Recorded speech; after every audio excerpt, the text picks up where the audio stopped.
Okay. Come on, you can do it.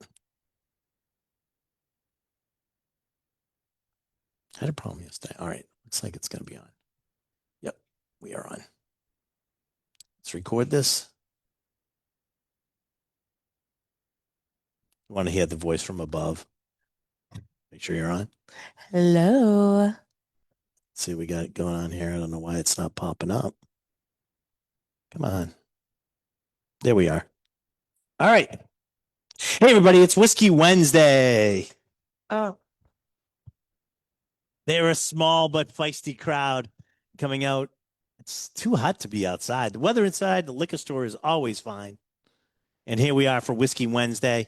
And we have a very special Whiskey Wednesday today because a minister, right? The oh chief yes. minister of hospitality and education from BHAKTA is here with us today. Everybody, welcome Morgan French. Thank you for having me and God bless from us at Back to Spirits. Very, very happy to be here today to share some beautiful whiskeys and Armagnac blends today. Yeah, and I think this is what sort of separates BHAKTA from everybody else is the addition of Armagnac into the fold. And we're going to actually start off tonight. Well, you know what? Before we get to that, tell us a little bit about BHAKTA. Where is it located? History. Yeah, Yeah. where are we located? So I 'Cause you just only go so long because then they want to drink. So, gotcha. So I just drove up from our home in Vermont, and it's an old 200-year-old college that shut down, and my boss Raj Peter Bhakta, who you might have heard of before BHAKTA and Hogsworth, he started a company named Whistlepig. So he sold Whistlepig, thought he was kind of done with the spirits game, yeah. and decided that really what he wanted to do was share interesting spirits. His last release with Whistlepig was the Boss Hog 4, and it was a rye finish in Armagnac, the Black Prince. So that kind of stuck with him, right? And his dear friend Dave Pickrell, after Raj sold Whistlepig, he said, Raj, if you ever do it again, go to France, look into this Armagnac thing because we found success with that. And it really is the last category of spirit that people don't really know about. Hmm. So he started traveling. He picked up a beautiful rum, as went to Jamaica, Canada, India, all over the place, and ended up in the Armagnac region. Um, in a sleepy little town, and if you know Raj, I mean he showed up in an Escalade with Texas plates, right? But In France. in France, where the car is bigger than the road, honestly. But he goes to this Armagnac region and ends up befriending this family of Armagnac makers, 8 generation house of Armagnac makers, and ends up purchasing the chateau, which is beautiful. Don't get me wrong, but the real gem was the barrels and barrels of Armagnac going back to 1868. So now, 5 years later, we have made our home in Vermont. We are bringing these beautiful barrels of Armagnac to Vermont, Okay. where we blend it with American whiskey, really to introduce Armagnac in a way that we're all familiar with, right? Um, and we're finishing whiskeys or rums, Indian single malts, all different categories of spirits, Okay. really, really diving into the concept of drinking vintage through Armagnac. I think it's really cool. I love Armagnac. If you're like a single malt Scotch person, there's if you were to switch, it makes more sense to go to Armagnac than it does cognac because there's a lot more variation in Hmm. flavor, and it's really more distinctual Hmm. in between types. So Armagnac to me is always going to hold a place in my heart. I've been over there. I love the people, the place, and of course the spirit. Absolutely. I mean, to me, it's the OG craft spirit. It is made the same way now that it's been made for 700 years. I mean, what other category of spirits can say that? We are taking these alembic stills from field to field during the month of November. Distilling season is just one month, and it's just this beautiful, romantic, distilling season that they are doing the same way that their ancestors did, right? Um, A lot of people should know that in a lot of the places in Armagnac, they're distilled on these basically it's a mobile distillery mhm. and they pull them behind the truck and it's just this iambic still and they do it like a lot of them are just distilled right in the fields or just off the fields and it's the school little machine. You would think you were like in remember like Chitty Chitty Bang Bang and like it's like this weird looking thing and just like what are they doing And and they're it's wood just fired still. I mean, yeah. uh, So they're just doing it and they're just time honored tradition of making this beautiful spirit. And what I love is like the first one we're gonna try. This is brand new. I mean, this just came out what less than a year ago, 8 months ago. 8 months ago. Yeah. So you guys are gonna get to try this one, which is totally off the beaten path. I think you're really going to enjoy it. But the really cool part, it's a combining of old world and new world together. East meets West, I guess you would sort of say. So, but really cool. And I do love the name Hogsworth. Yes, so your first sample today is our Hogsworth blend, which is a bourbon and Armagnac blend. So really trying to introduce this beautiful vintage Armagnac in a way that we're all familiar with, right? So it is 60% bourbon, 40% Armagnac. Oldest vintage is from 1982. Um, and it is just the perfect blend of, like Ryan said, new world meets old world, right? Still, all the classic bourbon flavors you're gonna get, but there's something else there that makes you want to keep diving in, right? And it's a really fun brand, right? Well, give you guys, the average age is 9 years old. So, but just to give you the sort of breakdown, 2019, it's 42% of that bourbon was that's what was used. 2019, a different bourbon used that was 5 years, 4 months old. That's 18%, and then you start getting into the Armagnacs. 2013 at 17%, 2011 at 18%, and a 1982 Armagnac at 3%. So, I mean, it's just amazing you get that 42 years old is still in there and it's still kicking around. And I just think it rounds this out so well and brings a lot of balance to this liquid. Absolutely. And I And think that's sort of like to me too. This is sort of I think Raj sort of got that in the right way. In that the next sort of frontier is blending. We've always said blending, but also the blending of different categories. exactly, exactly. So try and see what you guys think. Hmm. Yes, no, maybe, perhaps, never again. All the time is the right All answer. the time is the right answer. We are going to get our Hogsworth today, right?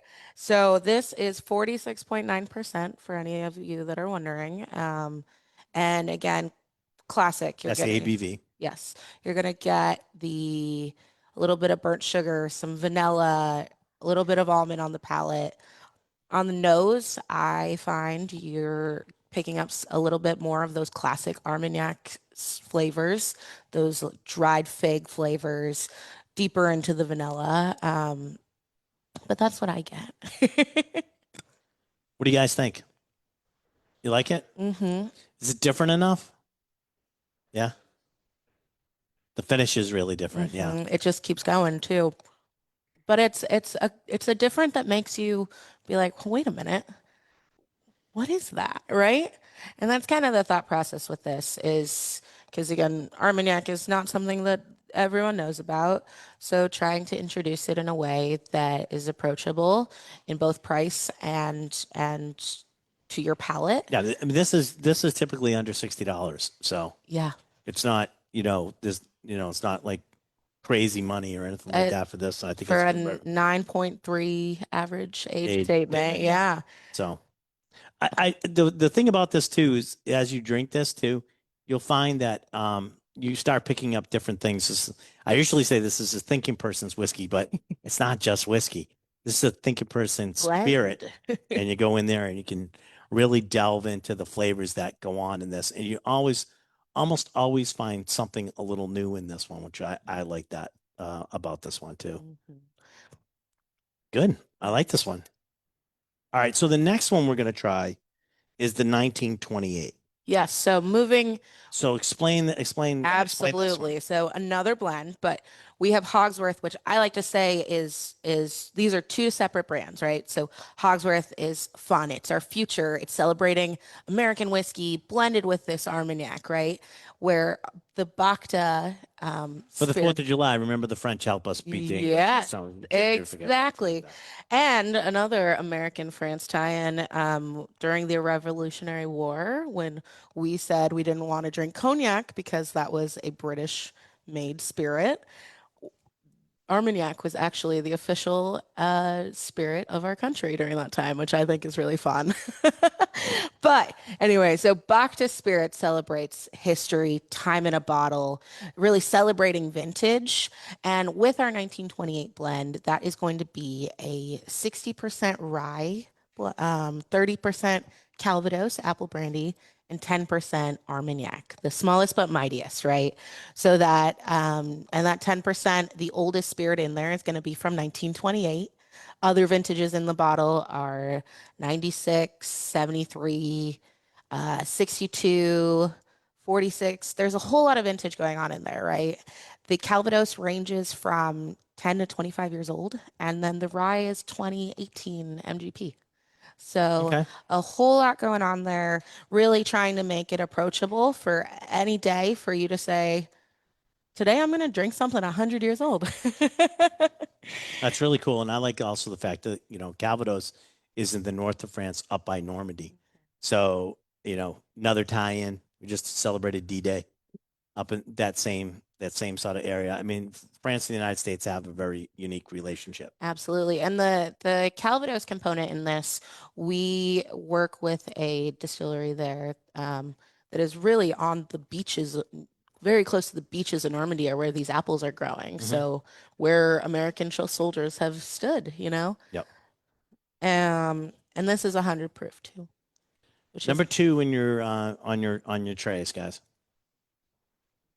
I mean, you can smell that apple hmm right on the nose too. It's really good.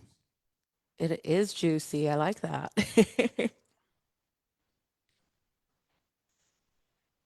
Again, I think almost this like the sort of secret to these two is um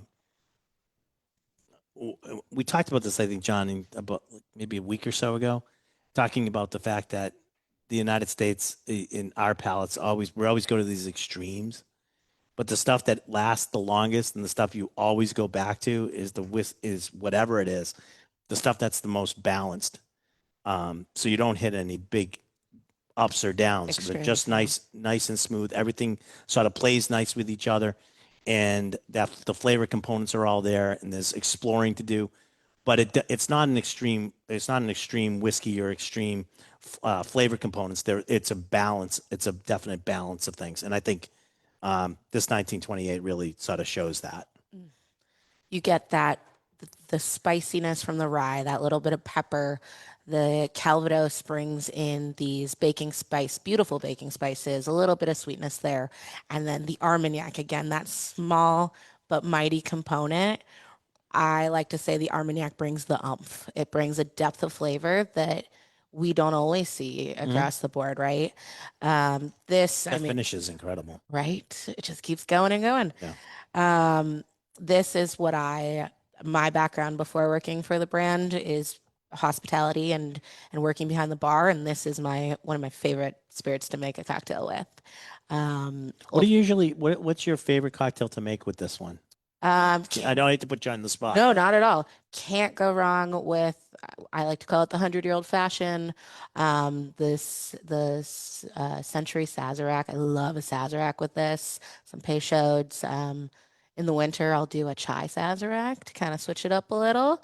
Um, I have 150 people coming next week for 4th of July. I was just telling you that, and I just wrote the drinks last night. I'm doing a 1928 with a little bit of B&B and Lillet Blanc and black walnut bitters and a lemon twist, and it's the most refreshing, kind of like a Boulevardier, but Okay. I love it. Okay. Good. I think Sazerac Right? on Saturday, Johnny. I want a Oh, I Sazerac. got I want a you. Sazerac on Saturday. Well, of course you know. Okay, so the big thing about a Sazerac, right? New Orleans, Hmm. French, and I should point out that as my French friend always tells me, it was always made with cognac. That's how you make a real Sazerac. So we're going back And to so I said no, basics. but I said no. I actually prefer Armagnac, and he goes, that is acceptable. So. So I like the fact that you mentioned a Sazerac with this because Right? so that little apple in there, I think would go really cool too. I think that's probably my like daily driver, if you will, if I'm gonna make a Not while cocktail. you're But driving, drive. no, no, no, no. Let's make But picture. I always um, have about fun about about drinking is supposed to be fun, but drinking and driving is not fun. no, not fun. What do you think of That's really good. I like that one. 1928? What do you guys think? It's neat, isn't it? That's really cool. I think the components of it make it a little special too. So like you said, you get some nice age in there. But the thing about Armagnac, I find the thing with Armagnac especially, and adding rye to this will also oomph it up. But um, Armagnacs, like over time, uh, don't really get as like some of the whiskeys and stuff like that will get like sort of flabby over time, like yeah, lose some of that vitality. By mixing it with the rye and stuff with this, I think it really holds up. And it Absolutely. plays well and you can still taste it. So it's not overpowered by the rye at all. I mean, you don't need a lot of Armagnac to give that Armagnac flavor, but so the the reason that we're able to have such old vintages, I mean, seriously, in our collection, we have bottles going back to 1868. And one of the spirits that's in here, this 1973, which is a 51-year-old Armagnac, that is still currently in wood. Just like think about that for a moment, right? And the reason that we're able to have that is because Armagnac barrels are about a third of the size larger than whiskey barrels. So more liquid means less surface contact, right? The Chateau cellar, the Shay, is temperature controlled and it's actually pretty dry, which seems counterintuitive, but that is one of the many reasons that we're able to slow down the aging process. And then the Shay also has a drier side and a wetter side. So Bernard, our cellar master, who the 1973 was his first vintage he put into wood, actually, which is funny to see it now win Best Spirit of the Year 2 years ago with 99 points. But he'll go through and taste barrels on a daily basis and decide, let's move this barrel to the drier side, wetter side, whatever we need to do to keep this process consistent. And a lot of these older barrels, you'll also find too that the staves that make up the barrel are a little bit thicker Hmm. than what you'll see on, an American 52 gallon barrel is like about yay thick. These are about this thick, and you're like, how did they even? Some of the ones Right. you look at, you go, how did they bend these? And but they're bigger barrels and they're tight. Um, And we use two different cooperages for our Armagnac side of the yeah. portfolio, Bartholomew and Adore, which are local to the area of Condom, and it is just like our Armagnac, where it is generational house of Armagnac makers. Mhm. It's the same for the cooperage. So they're making about 300 barrels a year, and we're buying anywhere from 150 to 200 of those barrels. So we really trying to keep it as close to the That's a region. small. Everybody just 300 barrels is. It sounds small. It is small to produce a year. You're talking about a barrel a day. Yeah. And Producing a barrel a day. these are air dried. There's not a kiln to be seen there. It is made the same way that it was made when this category of Armagnac really begun. So happy to continue the legacy and to teach people here in the States about this, right? Great.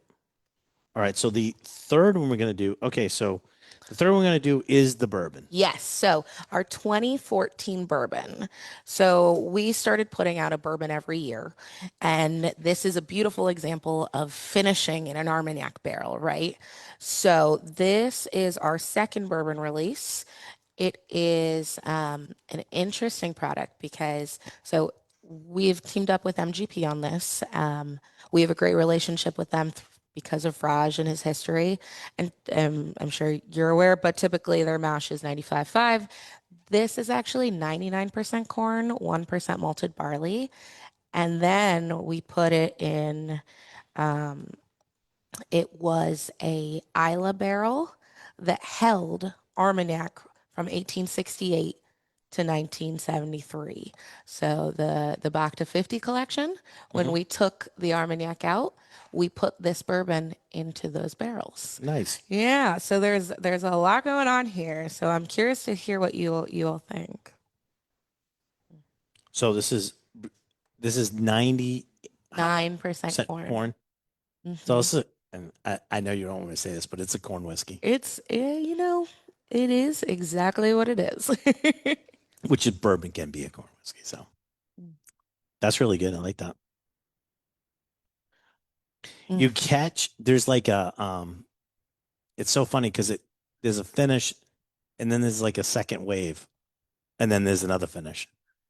Like, It's did you get that, it's a Johnny? journey. It's like all of a sudden you're like, oh, it tastes. Oh, wait a minute, what's that? And then it's the finish, and it's sort of like it hits you like in a little bit of waves. This one's a little bit different, and I don't want to say that it's unbalanced, but it the finish has a little surprise, which is nice. A journey. A journey, exactly.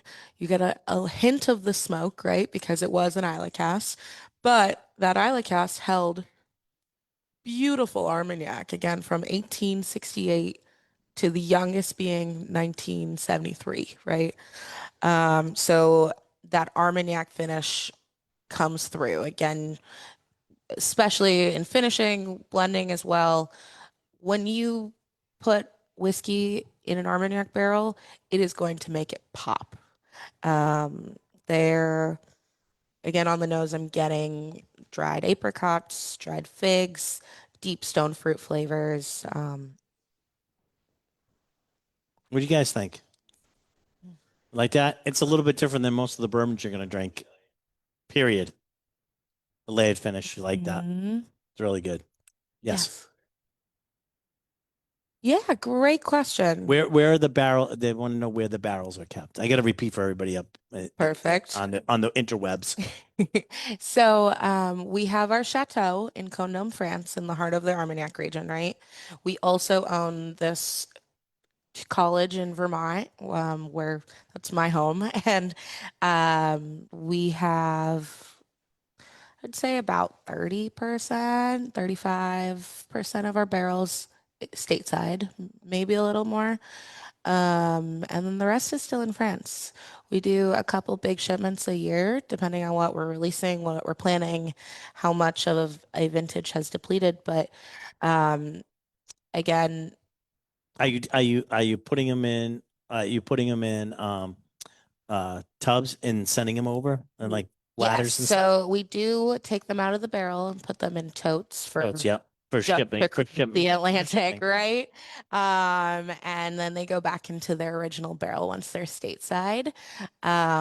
But something that's really interesting about the category of Armagnac is because it's such an old spirit, they have been documenting every vintage, or every barrel made and who it's sold to for the last 150 years. This is like Across the board. across the board, heavily documented, right? So we know for a fact, this is going to be a crazy statistic. So we know for a fact that anything over 60 years old, Bacchus Spirits and Hogsworth, we own 60% of in the world in the category of Armagnac. Anything over 100 years old in the category of Armagnac, we own 85% of in the world. Um, so yes, once you get into our vintages and trying single vintage Armagnac, eventually those we will run out eventually. But Some vintages we have more of, some we don't, but we're trying to price it appropriately for, say, a 50-year-old Armagnac versus what else are you drinking that's 50 years old for under $400, I right? will. Yeah, we have some other stuff tonight, and if we have a couple bottles upstairs too that I will go through. If inevitably I always get this because everybody goes, "Hey, I got to buy a present. Somebody's turning 50, and I'd like to, buy like a scotch." Okay, all right, and we start at over a grand Over easily. easily for no something that no one knows about. Hmm. You're in the thousands. Once you're All right. I getting mean, to most some, things that yeah, really know about, let's see, 1942 Bowmore just went at auctions at Sotheby's for like 15K. So just to give you like a little comparison. So when somebody says I can sell you something like in the 50 for under 500, you're doing very, very well. Because one is you also know it's a spirit, not a wine, so it's gonna be fine. So you don't have to worry about it there. So because sometimes people go like, "Wow, that's a lot of money." It's 50 years old. I'm 59 years old, and you'd have to spend a lot more than $500 to get me. I'm not worth it, but there's a lot of point of the. I said, go sell your kid. It's been through college. Ask actually how much money you put into that. if you were going to have to get your money back on it, right? So they are relatively inexpensive in the spirits world to get something that's older or vintage than you usually don't see. absolutely. I mean, we're trying to make it approachable to drink your birth year, anniversary year, graduation to celebrate because they're beautiful spirits and they're meant to be drank and shared with your loved ones. But this gets Or into, by yourself. or by And you yourself, can be really greedy with you it. It's know? fine. It's fine. Absolutely. It's your whiskey. You do whatever you want. Or in this case, Armagnac. But this gets into one of my favorite phrases in the Bhakta Spirits world.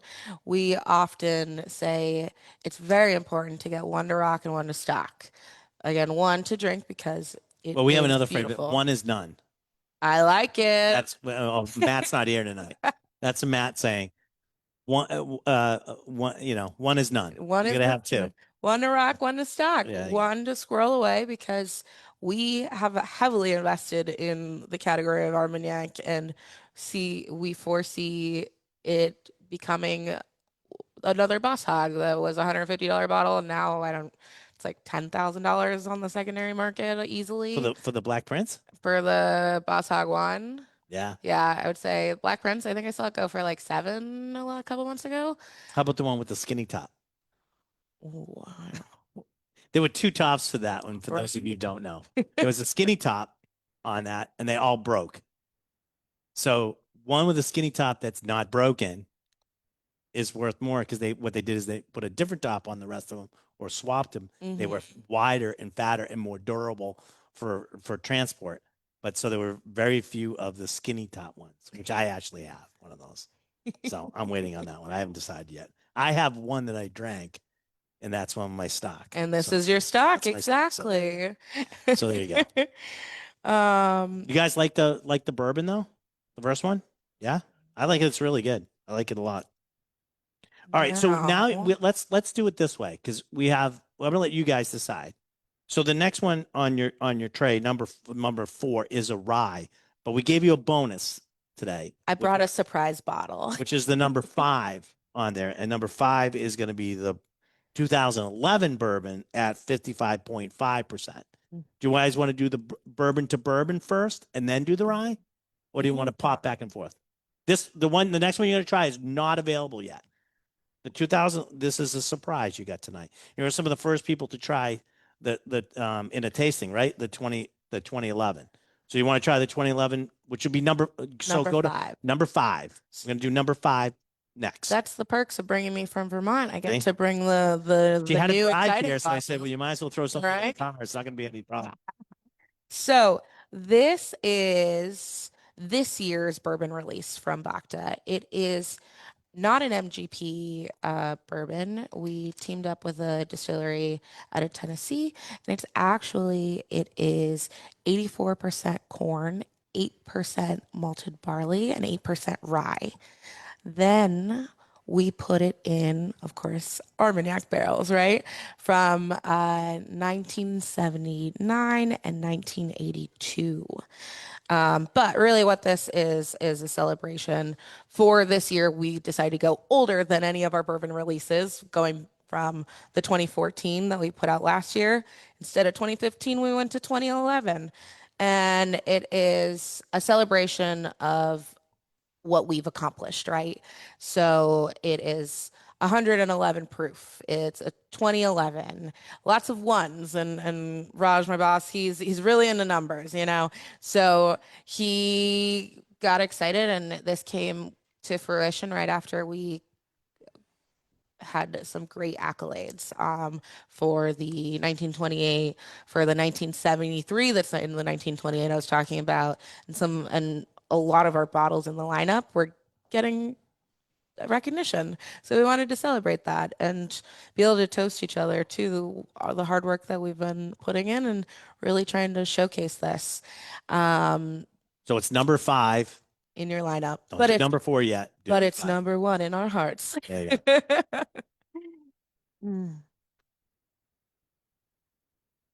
mm, All right. So totally different, totally different. right?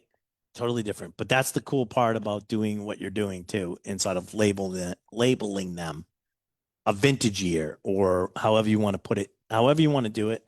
This is the 2011. So no matter what, you already know it's going to be different, Mhm. right? So this has a real, to me, this has a very like sweet finish on this one, which actually I sort of expected more on the one that was more corn, but you get sort of that's a little bit sweeter finish on the end. But the mid palate is probably a little bit more woody. Totally. Mm. All There right, i- now I always love doing this. Okay, so which one do you like better? of the two bourbons, The two bourbons, 2014, 2011, 11. 11. All right, everybody's waiting for the new one to come out. Johnny will be taking special orders for those. Oh yes. You know, I don't know though. keep sipping on it a I might little have bit. to take both of them. I think that's the only way to around that. Just get one of each and then battle it out. Mm. It does have a minerality to it. A little bit of honey, a little bit of light baking spice on the nose, but totally If you got minerality. anybody, your water that you have in front of you, Icelandic water, a glacial water that you have in front of you, put a couple, like one drop in the cap. If you still have some left, just put one drop in the cap and drop it in this. Watch the flavor components Mm. like really bloom, especially in this one too. A lot of times too, I like as long as you don't, you can use water, just don't use tap water, okay? Especially from Worcester or Westboro. I'm not saying that it's bad or anything, but don't use it. I think Kavork's watching us in California, so hi Kavork. But I like that one a lot. It's really good. I haven't tried this in a minute. So it's funny. You guys all jumped on the 2011. I know. I think I don't. I'm torn. Huh? They're night and day, and that's kind of the beauty of what we do. I mean, we're playing within different categories of spirits. I don't know. We're sourcing bourbon from different parts of the country, putting them in different Armagnac barrels. We get to put out products that are wildly different. And Yeah. for me, being the coming from the bar world, we don't get bogged down to one spirit Right. necessarily, Right. right? So it's really fun to play with all these different flavors and I'll do tastings where I'll do our full this is almost our full bourbon lineup. It's 2013, which is done. Done. Done. The Done. Done. Done. done. But we really are trying with our BHAKTA bourbons every year. We want it to be very different, right? To showcase how these Armagnac finishes play with bourbon, right? Even though these are blends and you're doing stuff with them, start thinking them as single barrels. Like if you like a particular one, you should, like we talk about, you should get two. because it's not one of the, it's not, and that's not a sales pitch. Mm-mm. That's like, it's going to move on. They're not going to be the same. The next one is not going to be the same as you just tasted, right? So if I like the 2014 more than I like the 2011, then I need to buy more of that of the 2011 because it's not going to be around. Mm. The 2013 is gone. We had a couple bottles. It's gone. So see you later. The only products on this lineup that are not limited are flagships. So the 1928, Mhm. that is our flagship, that is our cocktail maker, and now Hogsworth.